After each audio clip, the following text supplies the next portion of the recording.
Hi guys, and welcome to the Friday Live thing with me, Mark Thompson. And what's that coming over the hill? It's a Timster, Tim Goodwin. Hey Tim. Hey, how you doing? I'm doing fine, mate. I'm doing fine. Right, before we start, I'm going to do proper marketing before we start. Stop. We're going to go.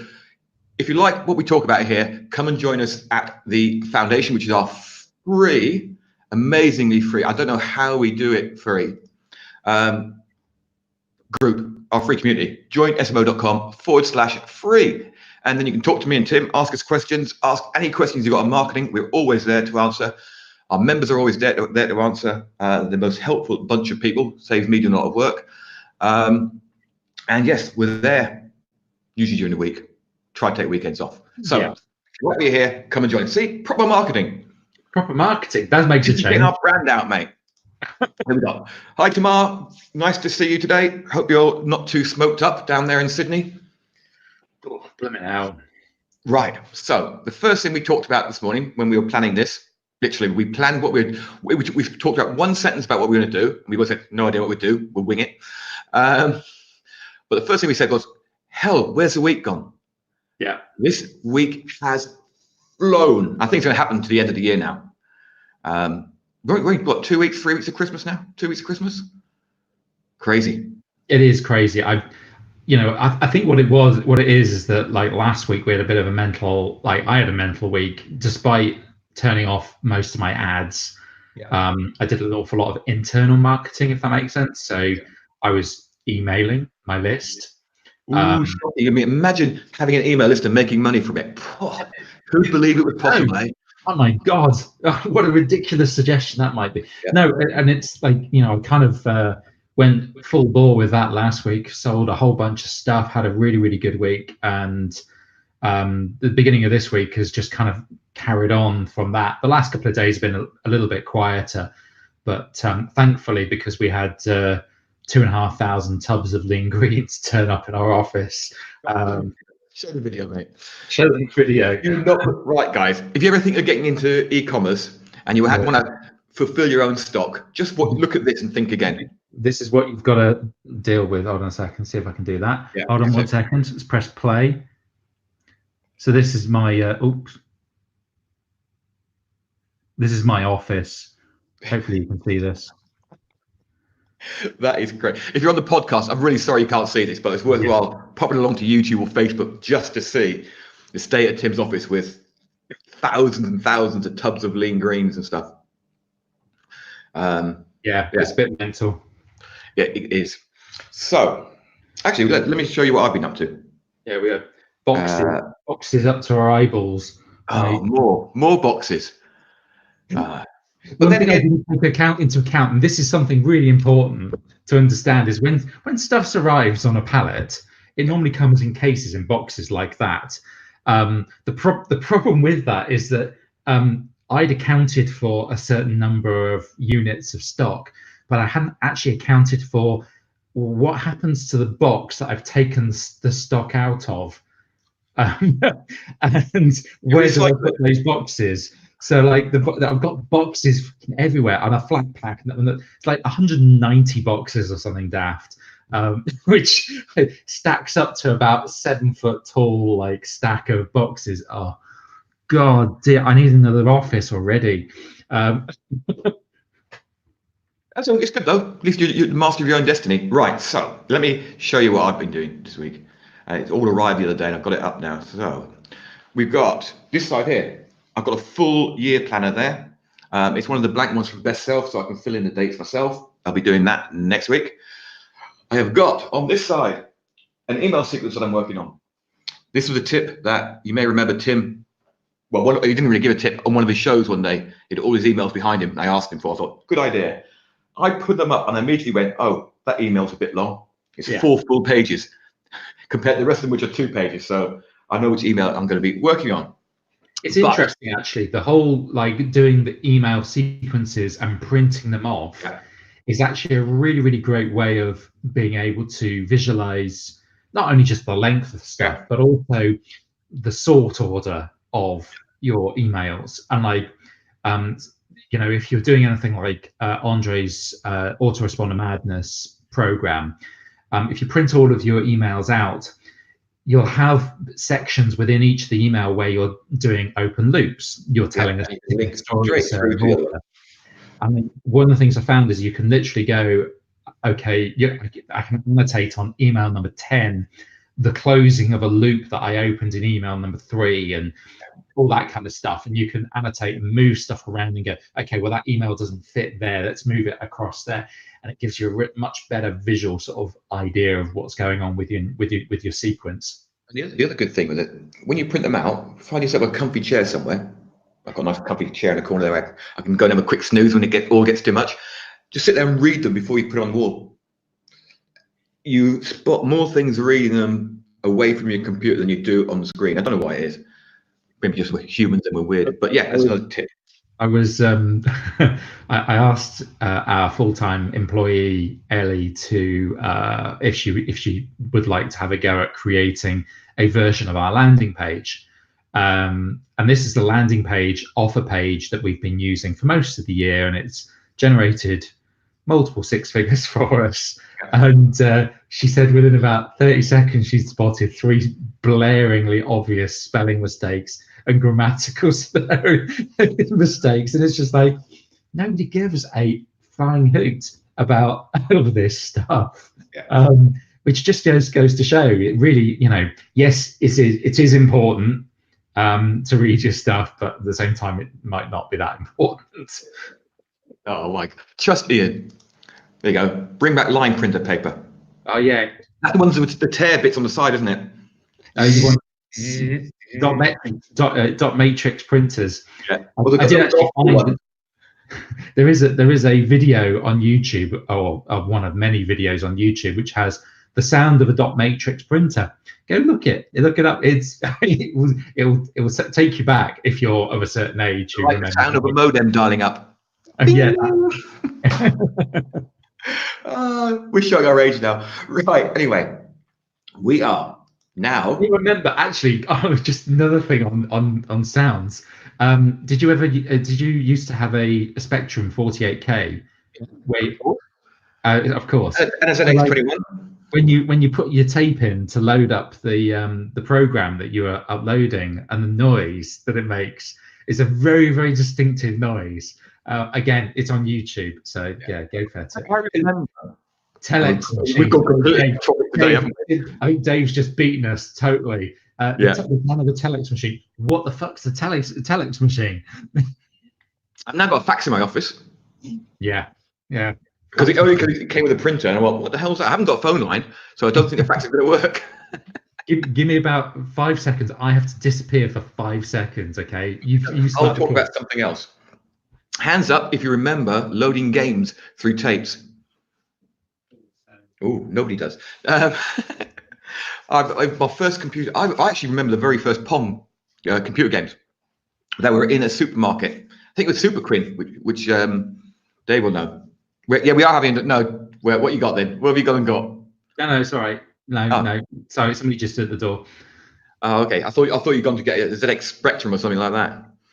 Well, I do actually have. Where is that? Is it?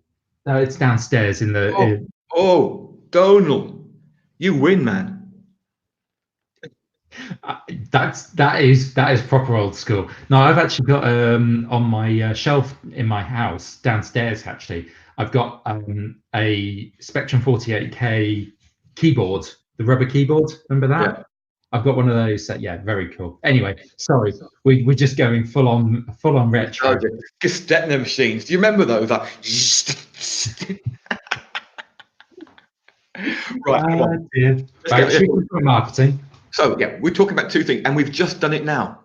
We're going to talk about interruption marketing versus intent marketing. Right. So we definitely do some interruption marketing here because it's completely not rated to. Right. So the way that I describe, I had someone in the office yesterday for a marketing session, and we're sort of planning their ads campaigns. So I try to sort of describe intent marketing and interruption marketing. And the way I did it was like, when you go to Google and you type in best Gestetner machine, right? You are looking for a Gestetner machine. So if you see an ad for a Gestetner machine, you're probably going to check it out. Yeah. If you're on Facebook and you're looking at your friend's dog and the next post is about Gestetner machines, you may check it out, but that moment in time, you're not looking at it. It may grab your attention or it may not. And that's really the sort of difference between it. With intent marketing, which is basically, let's just call it Google marketing. Yeah. I sent Tim a video this week. And it was our good friend, our hero, Justin Brooke, who went from a $2 a day ad campaign to a multi-million-dollar ad campaign over 11. No, he went from $2 a day to $1 million a month, wasn't it? In month 11, just by basically reinvesting everything he made from his campaign. So he didn't put any risk in it. But he was saying, and I don't think I've actually seen it before said anywhere. If you've got a keyword that you're looking for, so you're selling ZX7 spectrums or whatever, right? ZX48 or 48K spectrum, right? So you're selling a 48K spectrum. You go into Google and you type in the keyword 48K spectrum. You then go to the top 10 sites on there, and if they're running Google ads, you run your ad for a spectrum on that page. And I think that is genius. And I've never thought about it. I don't think I've thought about it. Just targeting because then you're rather than going to the top of the search engine or trying to SEO it, you can just advertise on the page that's at the top. And most people who are getting a lot of traffic will put ads on there. So yeah, that is pure intent marketing at its very best, and it's not. There is certain elements of search. I've just seen Tamar's just put something about search in the comments. Basically, you can do intent-based search results, search ads as well, but ultimately, one of the cool bits with Google Display Network is that people say that banner ads are dead. Well, they're not. It's just a case of, a lot of banner ads most people are blind to the banners that are up there because it's for a Mercedes or it's for for whatever, all sorts of different random stuff that most of us aren't interested in. Mercedes-Benz will spend millions of pounds. Coca-Cola will spend millions and millions of pounds splashing their adverts across the whole network of placements, which they're basically just guessing pretty much, or not even guessing. They're just flooding the whole marketplace with their adverts. You can be much more targeted by going, okay, this is the place that I want my advert to show because the content on that particular page is related to my stuff. Yeah, I mean, when you're Mercedes-Benz, you can afford to spend $100 getting conversion because it's nothing from your budget. Now, looking back to this morning, I can tell you the exact banner ads that I saw. Well, I can tell you 3 of them because they were retargeting ads. I cannot tell you any of the whatever other ones I saw. Okay, so I was shopping for the ideas for Christmas presents. I've been retargeted for the last week by one of the companies. So my message to anybody listening to this is, use Google and Facebook, retarget on Facebook. Okay, because it's interruption marketing still, but it's something that in the last few days they've been looking at, and it's just a nudge. Obviously exclude buyers, and then start your top of funnel marketing, your tofu, on Google. Try some display adverts. You don't have to spend a lot of money on Google. You can set up $1, $2 campaigns. So I will, at risk of boring everyone, I'll tell you my exact plans for next year. I want to grow my list. Okay, as I said last week, and that's my main target is growing my list, and I want to make more sales of my products on the back end. So what I'm going to do is I'm going to advertise probably free courses. So I'm going to do a free version of the 5K, which we've got already, and I'm going to do a free version of BISL. They're only going to be like 8% or 10% of the whole course. It will give people enough basics. I'll show them, the course will probably do a lot of why you should be doing affiliate marketing, why you should be doing email marketing. And then the main paid course will be, this is how you do it.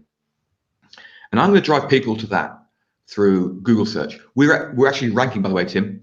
If you look at on Serious Marketers Only, I've got an article on free affiliate marketing course, right? We're actually ranking on the front page of Google. Didn't even know that until I looked at it yesterday.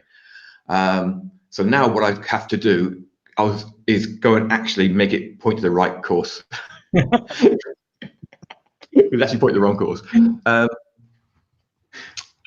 So yeah, so I'm going to just drive traffic to free courses.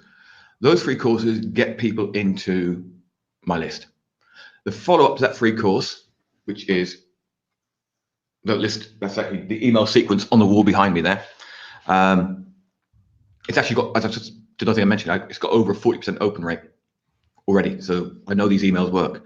And that's going to be the follow-up. That's it. That's my marketing for the next year. In between time, we get people onto SMO. We get people into the foundation, from the foundation into SMO, etc. So it's all going to start with a couple of simple search ads on Google, retargeting ads on Facebook, and probably retargeting ads on Google Display Network. But I'm not rushing into it. I'm setting up a $5 a day campaign to start with for free affiliate marketing training or whatever, and that will be it.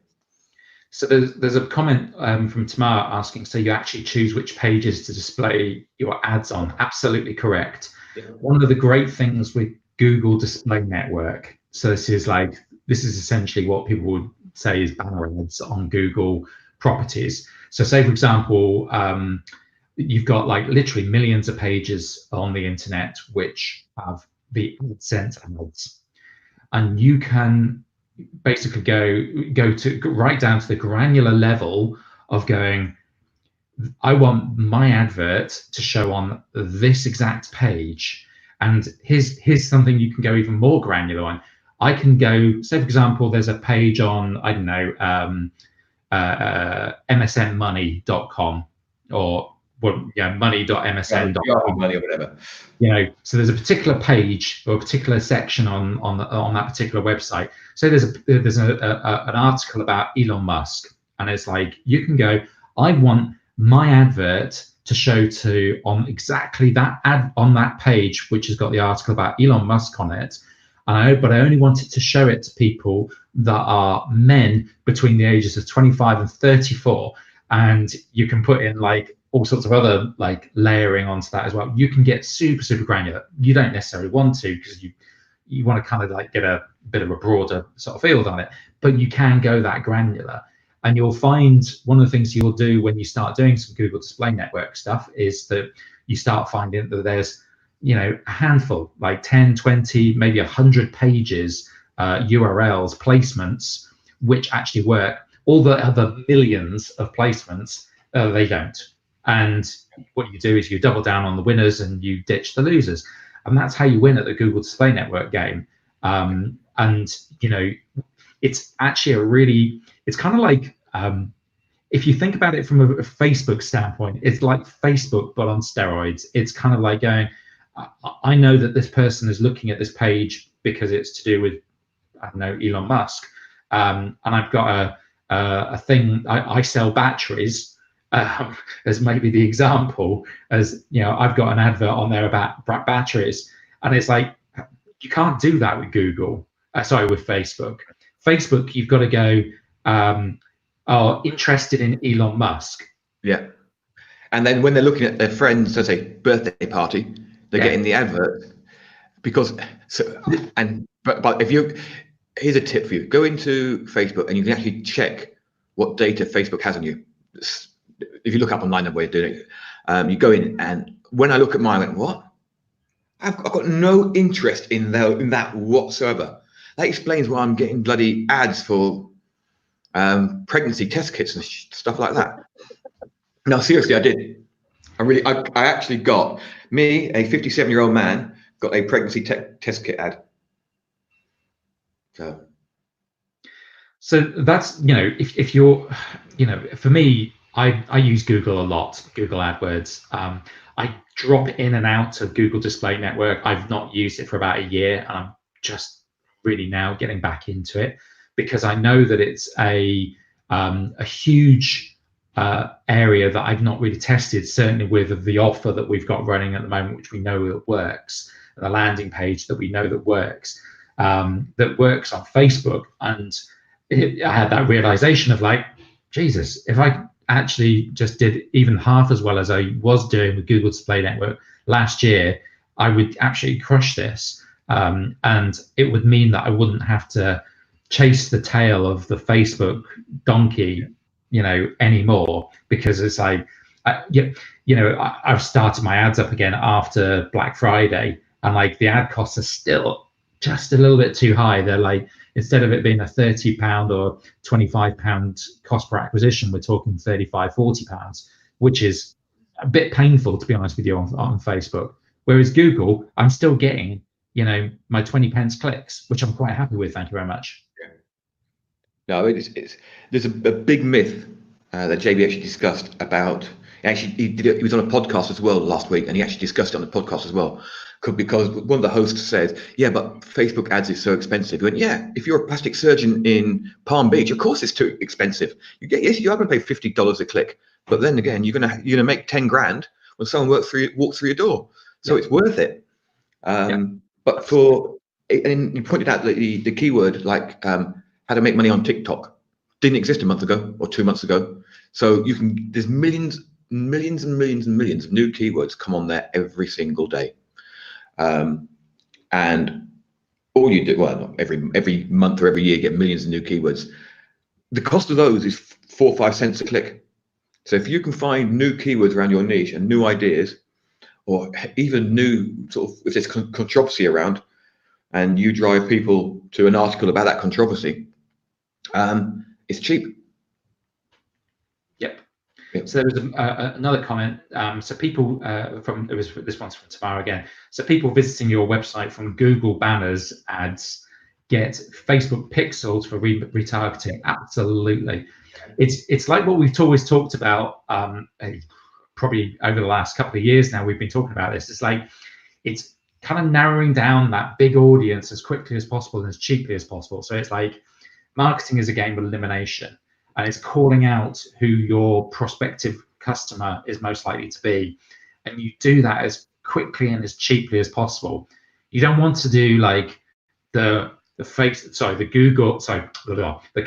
or the Mercedes-Benz style of marketing where you just go, I'm just going to put it absolutely everywhere. You want to be a lot. We don't have the millions and millions of pounds worth of budget yet. That's probably why I started talking about Coca-Cola, because I saw you drinking a can of Coca-Cola.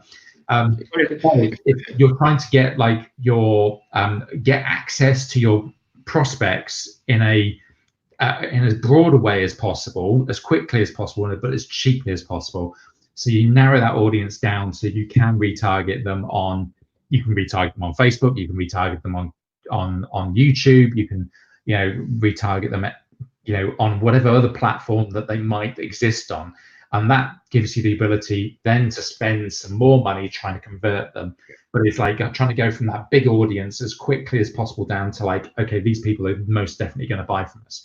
And one of the great things with Google, certainly with Google Display and also with YouTube ads and stuff like that, and the intent behind somebody's search queries and things like that, is that you're not having to kind of like just target a really broad interest group on Facebook to make your Facebook ads work. You can go super tight, but get everybody who is looking at an article about Elon Musk, and your battery ads are going to absolutely shine through. So that's really the way I would look at it, is trying to go, okay, these are my best prospects. How can I narrow it down to being these people are actually interested? They click.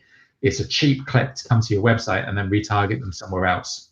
Yeah, that's the point. It is, you're paying for the click. Yeah, you're not going to run an ad on Facebook and get nothing. Like, oh, on Google, you're not going to run an ad like you do on Facebook. Run it for a week, go back, and you've had no clicks, and yet you still pay $7 a day. Okay, Yeah. you're going to pay per click, and the click might be slightly more expensive, but it is intent mark. The people clicking that are interested in that topic. Yeah. Yeah, it's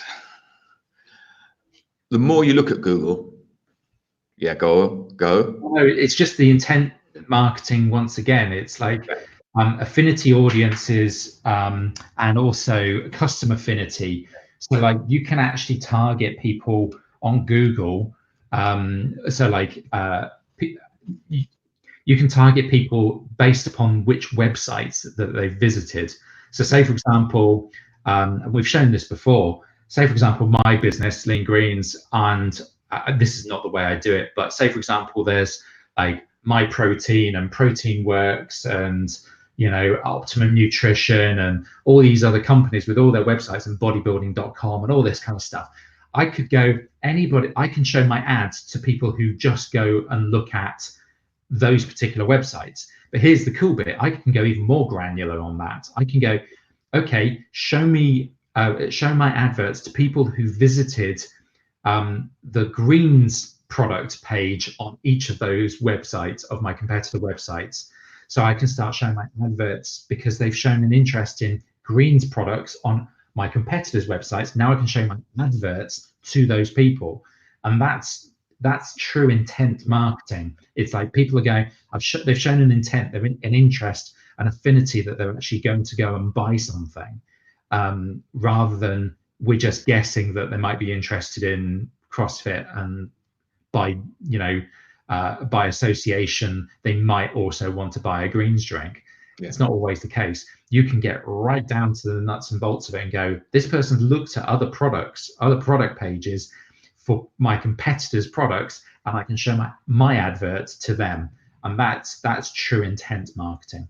Yeah, I mean, JB gave an example in the video that we saw where he started off a campaign that was $8. The target was $3 clicks, and he was paying $8 a click, and he went, no, don't worry about it. People are clicking, so it's a good start. And then he brought it down to $6, and then finally he got it down to $1.56, and it was running at $1.56 for months. And the reason why was once he got 100 conversions, he said to Google, hey, Google, this is what I want to pay for a click. See what you can do. And Google went out, and once you get to Google gets some data, 100 conversions, then it can start to work its magic. And to a certain extent, Facebook does it now, but I think the Facebook algorithm is like first grade, where Google's algorithm is graduating with a PhD. And once you've got another 100, you can just go, okay, then do your worst. Yeah, here's $100,000 a day. Do your worst, and they will get your clicks down to whatever you want. I mean, probably half of what you want. You know, you then start feeding in a target cost per acquisition, and away you go. You just go, okay, well, I want to convert this person out, and I want leads at $1.50, or I want a buyer at $20, and they'll go and find you as many $20 on average. They'll go and find you $20 conversions all day, every day, and they'll just go out and put your adverts everywhere where it thinks that they're going to get $20 conversions. And that's one of the hugely powerful thing with their machine learning. And because of their massive reach that they've got, and like they're nowhere near like any saturation point, with their inventory. Ian's mentioned pre-roll on their videos. So pre-roll on our competitor videos. Yes, if they've allowed ads to be displayed on their particular videos, hell yeah, you can put your video ad in front of your competitors' videos that they've stuck up on YouTube. Tamar basically a really good point on that. So I've been watching some Borderlands 3 videos this week, or over the last few weeks since the game got released, and there's a company that pre-roll almost every single game about it because they sell Borderlands 3 related stuff. Okay, now I was thinking, oh, should I do a course on how to create videos, gameplay videos, right? And build a YouTube channel that just gameplay videos, because you imagine pre-rolling. So some 10, 12-year-old comes onto YouTube, goes and watches favorite Minecraft games, and before he watches that, there's a video about how to set up a channel, monetize a channel, and earn money with YouTube. If that's your type of market, there's a massive opportunity on YouTube. So you've got to think of how YouTube works and how you can make YouTube work for you. Now, for me, I mean, affiliate marketing, there's probably a few channels I could probably pre-roll on, offer a free affiliate marketing course. Not sure if it could be any good, but in that case, but the opposite case is on Twitter, I can target people who are like the people who like digital marketer, or people who like digital marketer, with free affiliate training videos. Now that might work really well. So it's I know it's supposed to be talking about Interruption marketing, but that's intent marketing. Once again, it's like, to a certain degree, if people are looking at digital marketers like YouTube video series or whatever, then ultimately their intention there is to learn about, like, you know, digital marketing. So your thing is going to be much more, like, you know, appropriate to that. Do we have a course on this? We have some advertising course. We've got some Facebook courses. We have an old Google course, I think, but I'm pretty sure that we'll do a new course on this, because we'll both, within the next 3 weeks, we'll both be running a lot of ads on there. So, you know, I was asking Mark about, like, you know, our good friend, you know, our hero Justin Brooke. He has a Google Display Network course, but it's about 3 years old. Unfortunately, things like text ads on the Google Display Network just don't exist anymore. It's all changed. I can't get text ads anywhere, you know, on GDN anymore. He was recommending it in that video we watched the other day, and that's an up-to-date video, and he was saying, oh, do text ads because they work better than image ads. I cannot, for whatever reason. I've tried so many different ways to create text ads in the last 2 days. I've spent the last 2 days trying to create text ads, and all it wants me to do is do responsive ads, which is kind of like text ads, but you put in some imagery to go with it as well. So you upload like a bunch of like images, a logo, and all that kind of stuff, and then you give like 5 different headlines and 5 different descriptions and all that kind of stuff. But yeah, that's I could not get text ads. You might still be able to do it. You might still be able to upload them through the Google Ads tool thing that they have, the bulk uploader. I'll ask in ad skills later about it. Yeah. See if anyone's been able to do it in the last couple of days. The other thing with Google that is massive that you won't get with Facebook is they'll give you $200 to start with. They'll give you play money to start with. And if you want play money, what you do is you set up a Google account, set up a G Suite account, and get a Gmail address, and you will get $200 sent to you, and they will keep on bugging you, say, hey, run ads. They do it to me now, but they're doing it through the Spanish site rather than my UK one, which is annoying. But I'm sure every couple of years, if I haven't run any ads on Google, they send me another couple of dollars to get me going again, and then I spend that, and then I stop again. So, yeah.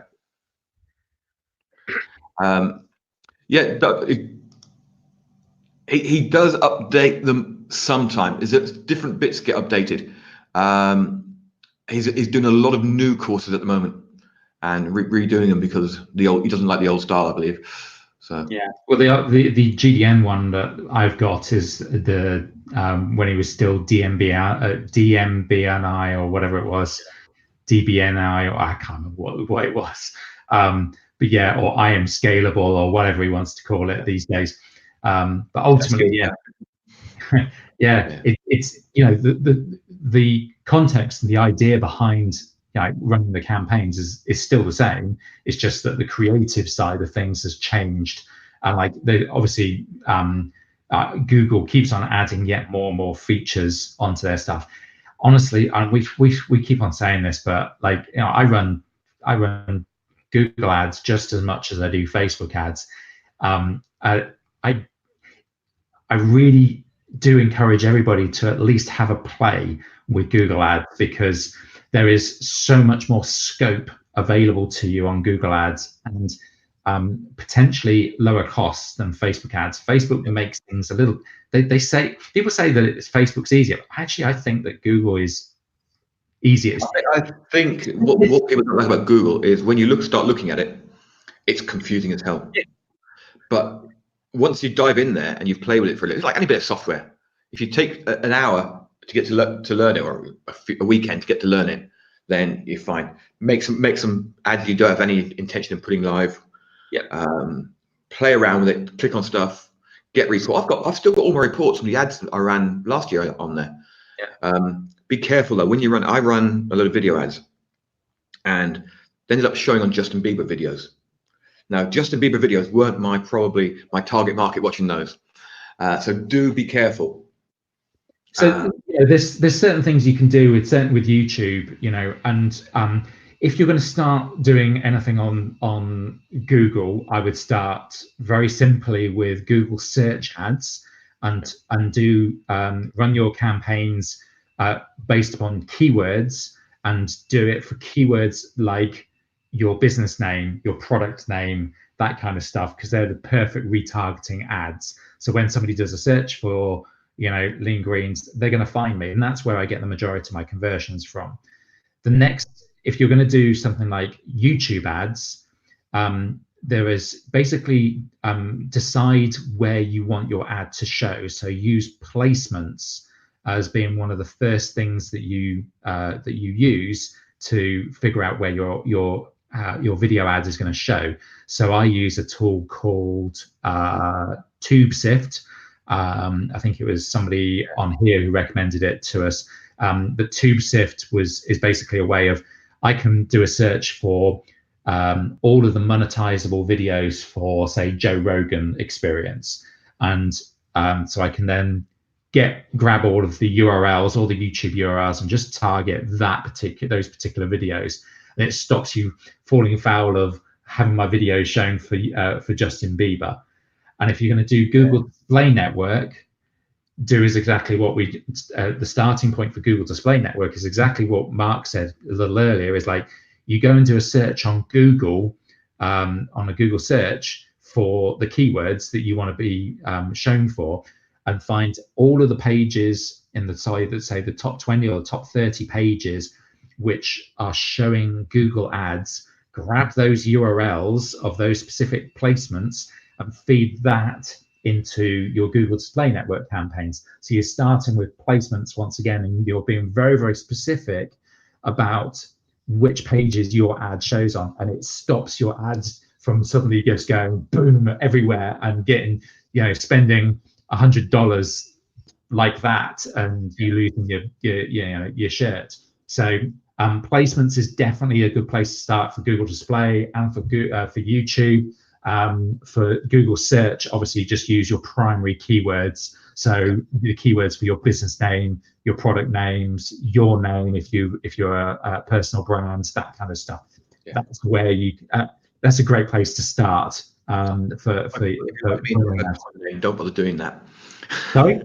If you've got a common name like me, don't bother doing that. No. Don't go for your name. So, but yeah.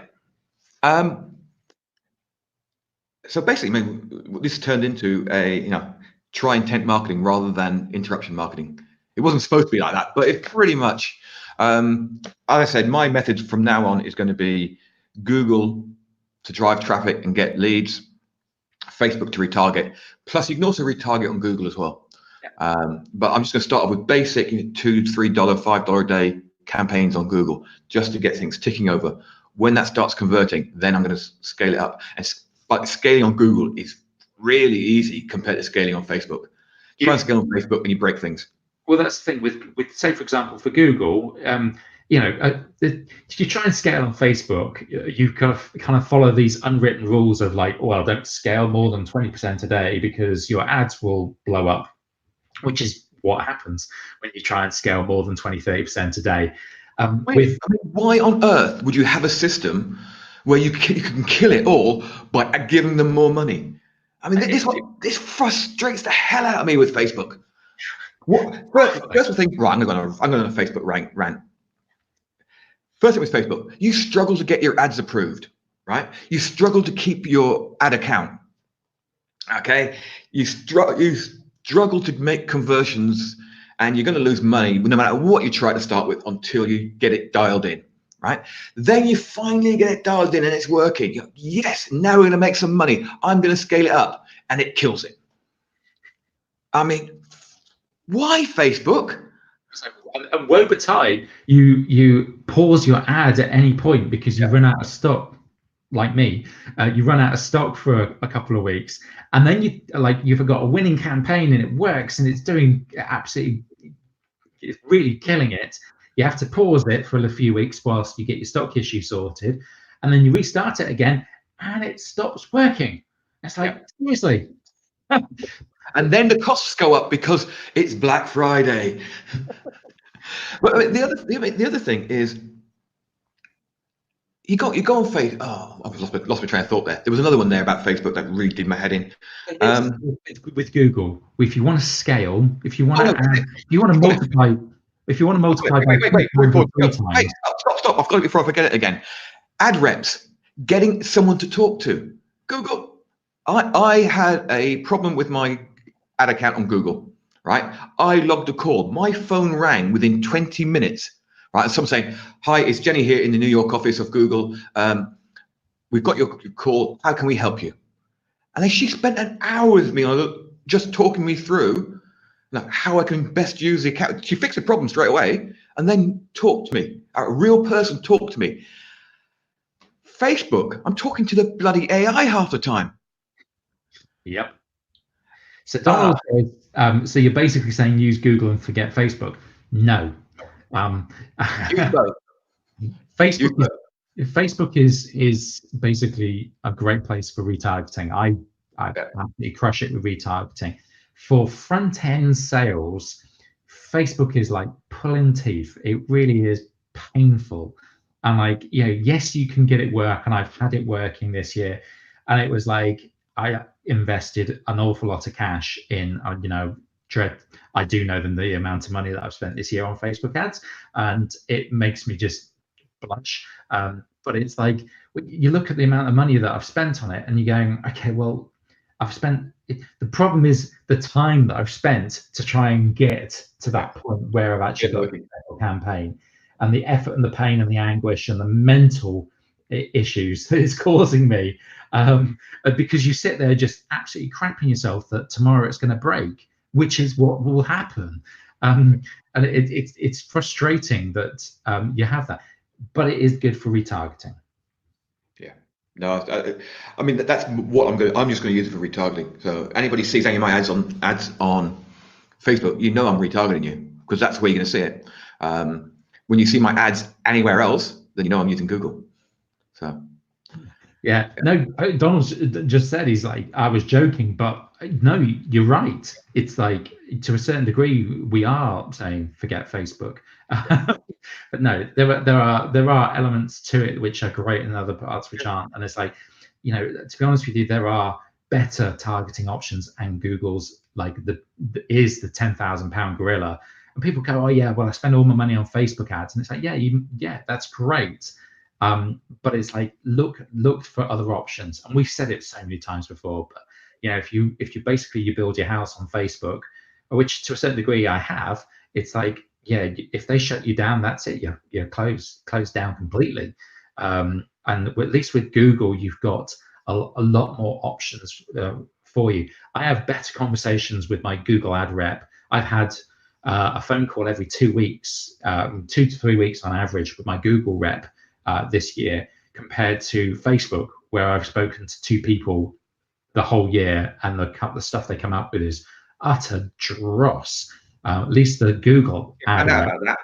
Somebody's actually pointed that out in ad skills, that when they give you a rep on Facebook, it's somebody who's got no knowledge, and they've got a book in front of them, and the answers come from the book. They've probably never even run ads and don't know how to do it.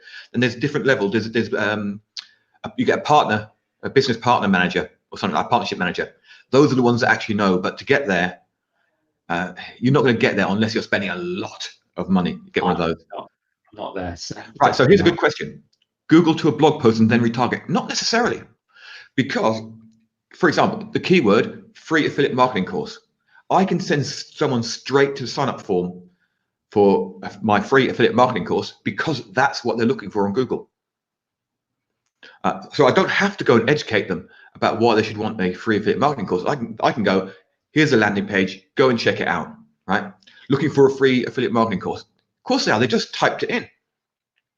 And you can also use the text of the ad to exclude people. Okay, looking for looking to buy an affiliate marketing course. So people who click through that aren't going to be looking for a free one because I've suddenly excluded them. So you're only paying for the clicks that are actually worthwhile. Yep. So you can actually filter even more with those ads. So give you another example. I use a headline of "hate vegetables?" ? Yeah. Nobody's going to click that if they don't actually hate vegetables. No, I love vegetables. Militant vegans. Militant vegans, well, yeah. Well, pretty much all vegans are militants. They'd be waiting outside for me with placards again. Yeah. Right. I think that's about it for the week. Yep. Right. We won't be here next week. Tim doesn't know this because I'm going to be up all night watching the election. Oh, yeah. Yeah, so I'm going to take Friday off. Ah, dear. One last question for comment from Donald. It says, so have Google relaxed... Donald. Learn how to pronounce bloody Irish names. Donald. It's Donald without a D. So we're not even get started on his surname, are we? no, not a chance. So have Google relaxed somewhat on sending people to squeeze pages? There was a time they were shutting down accounts all over the place. Yeah. No, it's not that they've got any more relaxed. It's just that know what to do now. People know what to do. People have followed the terms of service. Here's the real simple way of doing. Making sure that you stay on the right side of Google. Make sure on the landing page you have navigation to the important pages, disclaimer, terms, conditions, all of that kind of stuff on there. And here's the easy way. Don't be a dick.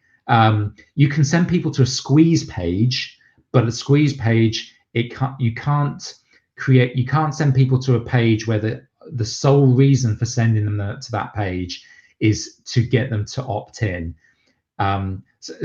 Which sounds ridiculous because that's what a squeeze page is. It's like the sole purpose is to get an opt-in, but you can create a unique, interesting, informational page so that the value of the page is useful, but you can do things like use ConvertBox to have a bar at the bottom. It something that doesn't fill the whole screen, so don't do full screen takeovers and pop-ups and all that kind of nonsense, but still have an opt-in. Make the opt-in the most obvious thing on the page.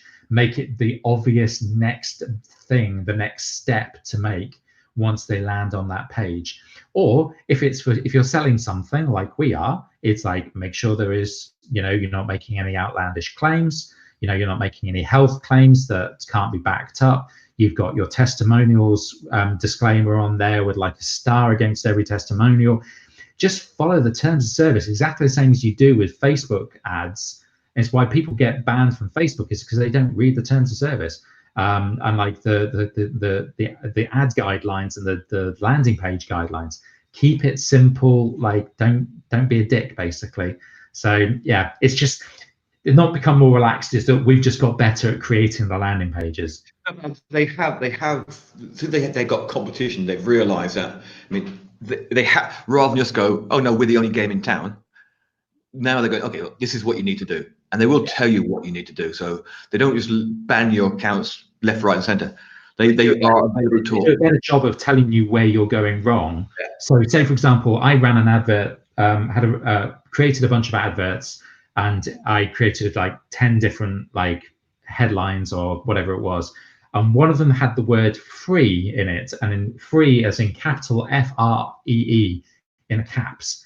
And it was like, it was saying that it was excessive capitalization. I hadn't noticed the word free, and I thought it was something else in my headlines that was causing it. But no, they came back and like the woman said, "Oh, you've got one of your headlines says free. Just change that to capital F, lowercase REE, and you'll be fine. It will approve it."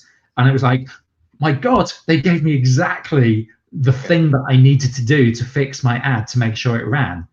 Yeah. You don't get that from Facebook. Yeah.